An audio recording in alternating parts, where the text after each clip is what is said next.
ফলের বীজ, রঙিন কাগজ ও উল দিয়ে তৈরি করছে সুন্দর সুন্দর রাখি। কাগজ কেটে দেশের পতাকা তৈরি। পশ্চিম মেদিনীপুর ডিজিটাল যুগে হারিয়ে গিয়েছে হস্তশিল্পের ছোঁয়া। কচিকাঁচাদের সৃজনশীল মানসিকতা ও উদ্ভাবনী শক্তির বিকাশের জন্য প্রতি বছরের মতোই এবছরও মেদিনীপুর সদর ব্লকের পলাশী প্রাথমিক বিদ্যালয়ের উদ্যোগে বিদ্যালয়ের ছাত্রছাত্রীদের নিয়ে আয়োজিত হল রাখি ও দেশের পতাকা তৈরির কর্মশালা। সামনেই দেশের স্বাধীনতা দিবস, এরপরেই রাখি বন্ধন উৎসব। সেই উপলক্ষে স্কুলের সংগ্রহ করা বিভিন্ন ফলের বীজ ও রঙিন কাগজ এবং উল দিয়ে তৈরি করছে সুন্দর সুন্দর রাখি। এর পাশাপাশি কাগজ কেটে নিজেদের হাতে দেশের জাতীয় পতাকা এঁকে রং করে তৈরি করছে ছাত্রছাত্রীরা। স্কুলের ভারপ্রাপ্ত প্রধান শিক্ষক সৌম্যসুন্দর মহাপাত্র জানান, পড়াশোনার পাশাপাশি কচি কাচাদের হাতে কলমের শিক্ষা আগামী দিনে তাদের চলার পথে পাথেয় হয়ে থাকবে। তাই প্রাথমিক বিদ্যালয়ের ছাত্রছাত্রীদের নিয়ে এই বিশেষ উদ্যোগ আমাদের। প্রত্যেক বছরের স্বাধীনতা দিবসের আগে আমাদের এই ধরনের প্রশিক্ষণ নিয়ে ছাত্রছাত্রীদের প্রস্তুত করা হয়। এই যে উদ্যোগ, কি বলবেন এই উদ্যোগ নিয়ে?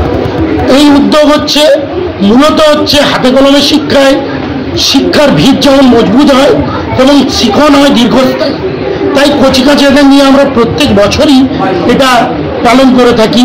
এই রাখি বন্ধন উৎসব এবং স্বাধীনতা দিবসের দিন প্রভাত ফেরিতে তাদের নিজেদের তৈরি জাতীয় পতাকা নিয়েই তারা অংশগ্রহণ করবে। কচিকাচারা এখানে আজকে সেই রাখিগুলো তৈরি করলো এবং জাতীয় পতাকাগুলো বানালো। এর মাধ্যমে তারা হাতে কলমের শিক্ষা পেল। আগামী দিনে তারা এই যে এখানে যে রাখিগুলো তারা বানিয়েছে মূলত ফেলে দেওয়া জিনিস দিয়ে এই রাখিগুলো, এবং তারা ব্যবহার করেছে এই রাখি তৈরিতে বিভিন্ন ধরনের বীজ, যে বীজগুলো তারা বাড়িতে এবং মিড ডে মিলে সংগ্রহ করে রেখেছিল, সেখান থেকেই সেই বীজগুলোকে ব্যবহার করেই তারা আজকে রাখি বানিয়েছে।